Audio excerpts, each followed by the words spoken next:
Welcome to the Rockin Rich Lynch on the Radio Show. I'm your host, Rockin Rich Lynch, inviting you to join me as we discover great new music by bands and artists from around the world. With interviews, music news and reviews, great prizes, and a whole lot more. Visit us online today at soundpress.net for great music promotion and publicity.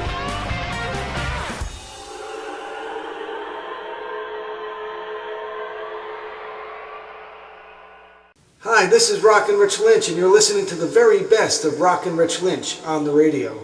We recently moved our operations from the New York, New Jersey market to Nashville, Tennessee, and we are now looking for a production and broadcast partner in the region to take the radio show to new heights. If you're a band, musician, solo act, or represent a musical project in any genre, please visit soundpress.net and our new site, musiccitynashville.net, to learn how we can help get your message to the world.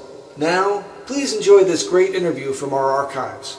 The man we are about to speak with is a legendary performer and songwriter with over 50 years in the business. With multiple top 40 songs and one number one to his name over the decades, it's my pleasure to welcome to the program Mr. Gary U.S. Bonds. Gary, welcome to the show.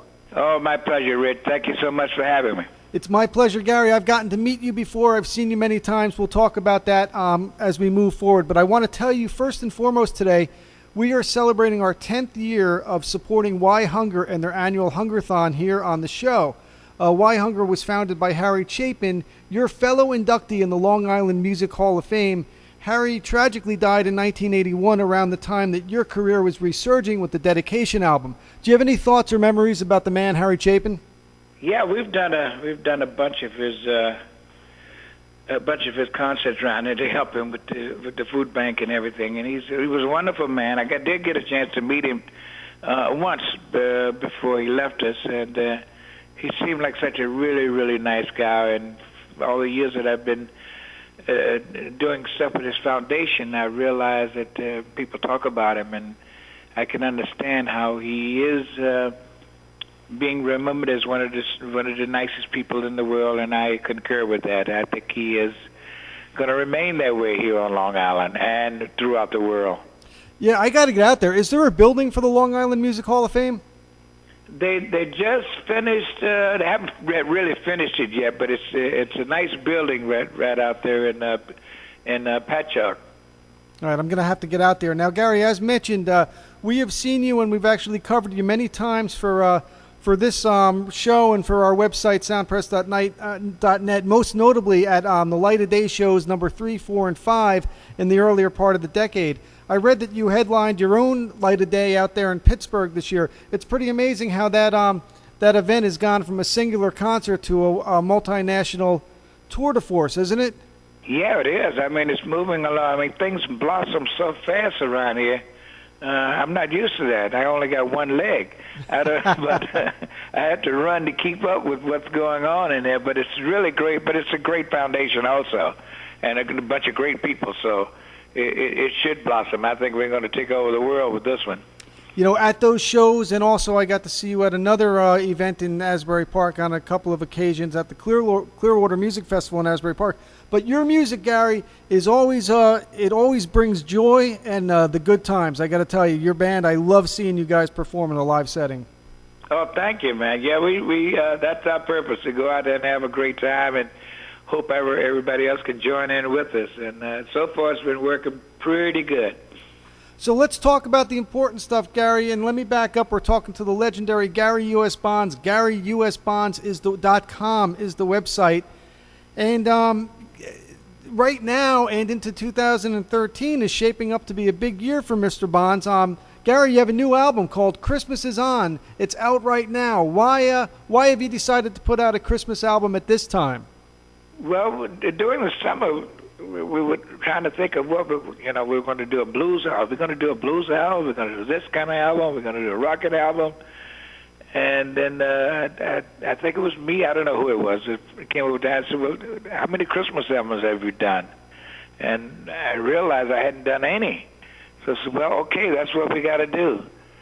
So we've been working on that since the summer, and what a great thing to do. I mean, I never thought Christmas would be much more fun without presents than it is.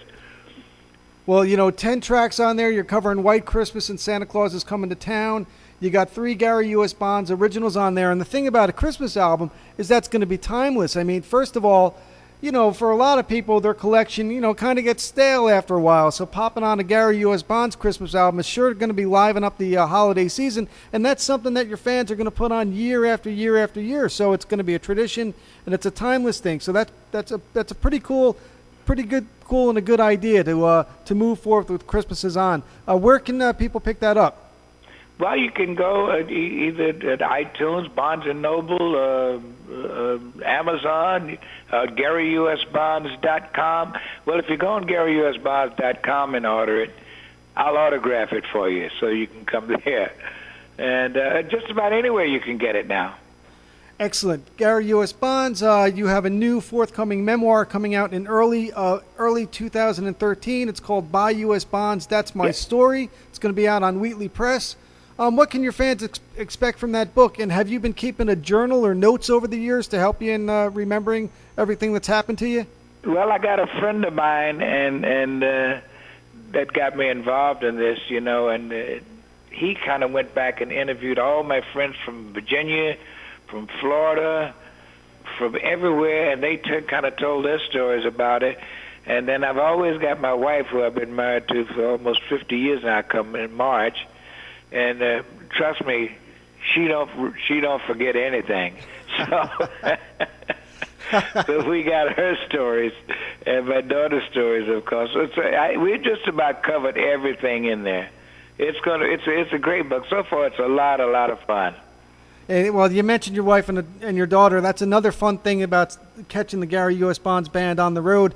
The thing is a family affair. Oh yeah, they're with me all the time. You know, they're my backup singers, and they're also my business partners. So we got everything going.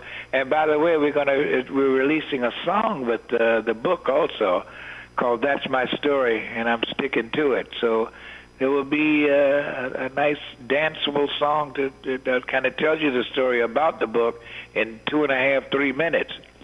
Excellent. Full multimedia approach there. Oh, yeah.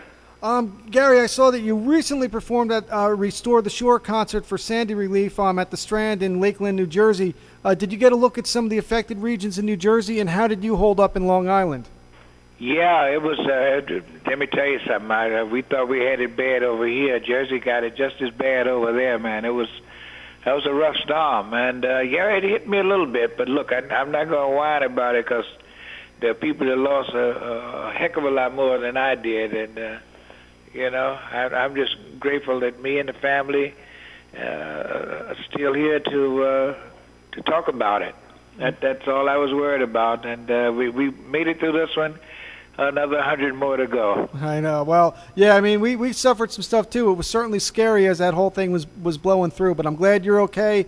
And, you know, I know the shore will bounce back. Hey, I think, you know, what's sort of interesting about that to me is that how so much of the shore got hit.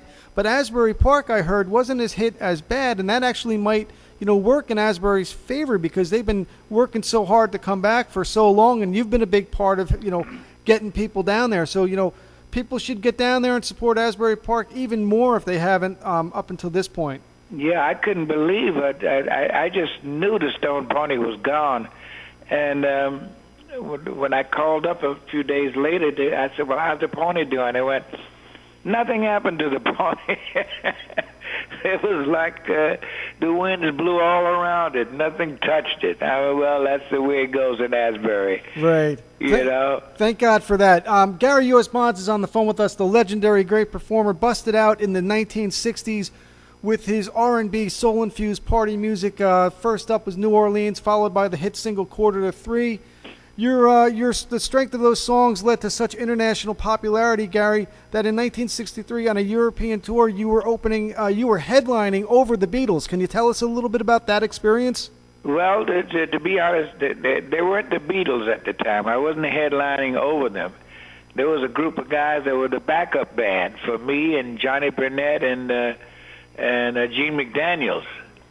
So everybody makes it bigger than what it is. Now, they were not the Beatles at the time. They were an unknown group of guys. However, all four members of the original Fab Four were in your band at the time you were in Europe? No, I don't think Ringo was there, but I think they had another drummer, possibly Pete Best, if it was anybody. Right. Still very. That was it. But even if that were them, they keep saying that it was them, and I tend to believe them. That it was them. So. Yeah, well, that's still very cool, Gary. Still, I mean, that's something to because you wouldn't have known it at the time. You would have been a few years later, but oh my God, they opened for me, or they were. Yeah, no, they were in my they band. didn't have their mop tops, I guess. So let's talk a little bit more, if we can. Gary U.S. Bonds is on the phone with us. GaryUSBonds.com is the website. You recently performed at 2 Clarence Clements tribute shows in Norfolk, Virginia, and both of you gentlemen had roots in that town. What was your relationship with Clarence like? Me and Clarence, we had a lot of fun together. I mean, we actually got to know each other outside of Virginia. I got to get down and really know when we did the dedication on the Line album with Bruce back in 81, 82, and we became really close then. But, yeah, we grew up not too far from each other down in Norfolk. And he was in Suffolk, and I was in Norfolk, which is it sounds far apart, but in distance it's only about 3 or 4 miles. So we got to know each other just by going through the clubs. We'd see each other a lot down there, So you actually you were aware of each other while you were growing up in Virginia. That's pretty cool. Oh, yeah. And then Bruce grabbed him when he got up here to Jersey. And then later on, Bruce grabbed me. So and we got back together again. Yeah, I'd like to talk about that just a little bit. Your work with Bruce Springsteen in the early '80s. But can you describe the nuances of the Norfolk sound and its impact and influence on the burgeoning rock and roll music scene?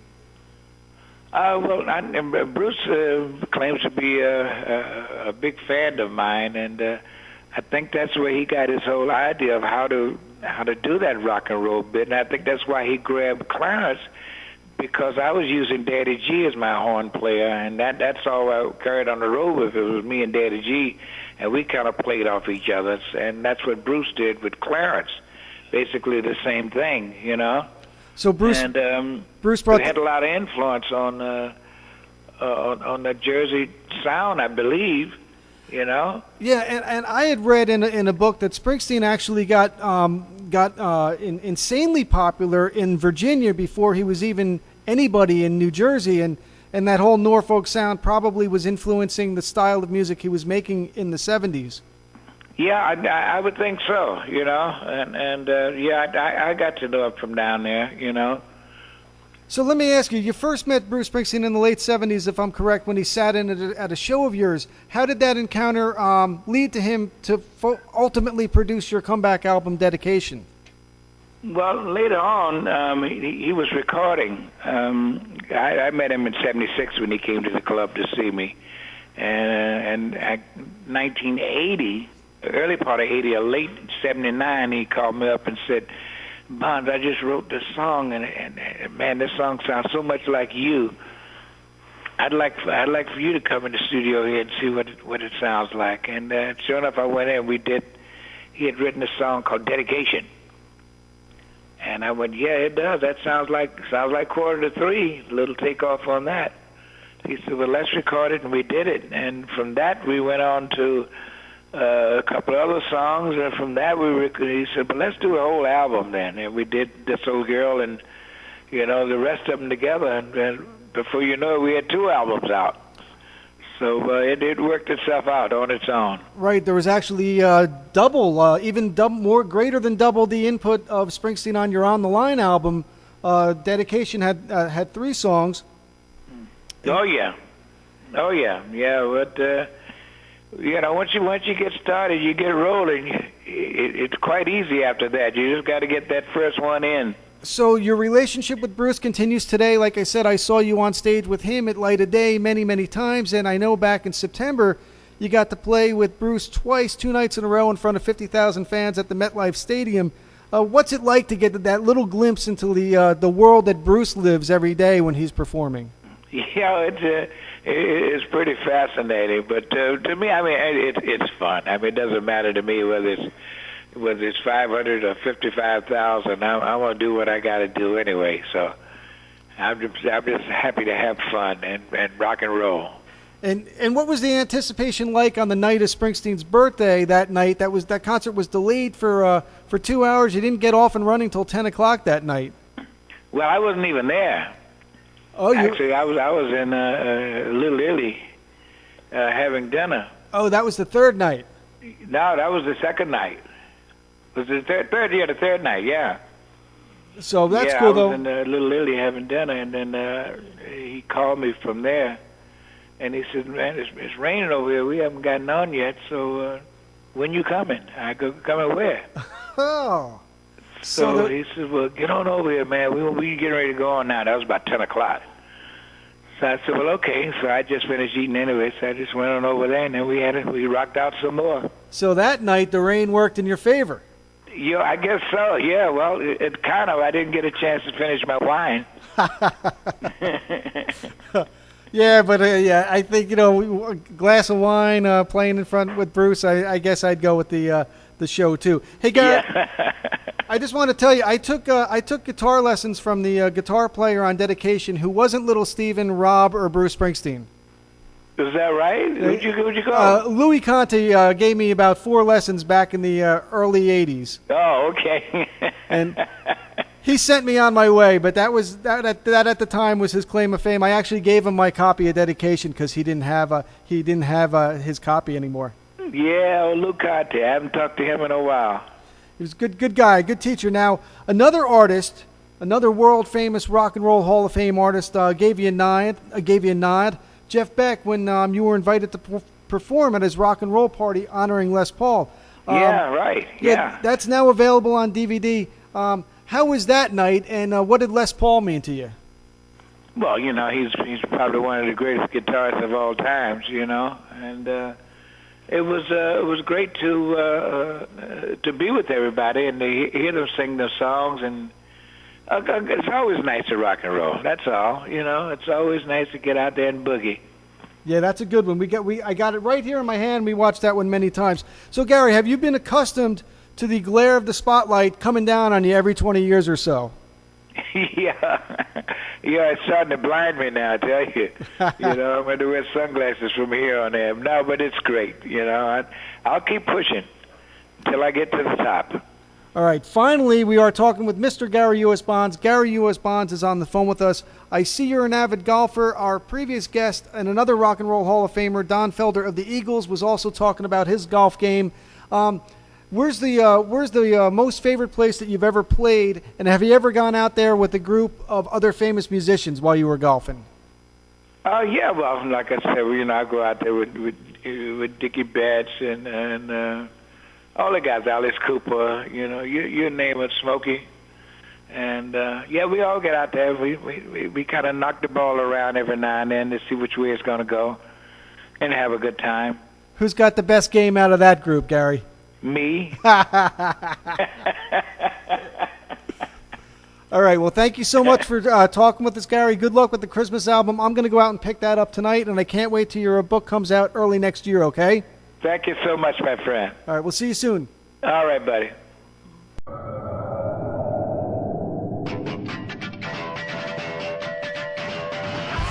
Thanks for listening to the Rockin' Rich Lynch on the Radio Show, part of the SoundPress.net radio network. Remember, if you're a band or artist looking for promotion, or if you'd like to sponsor this show or add this program to your station, please get in touch with us today at SoundPress.net.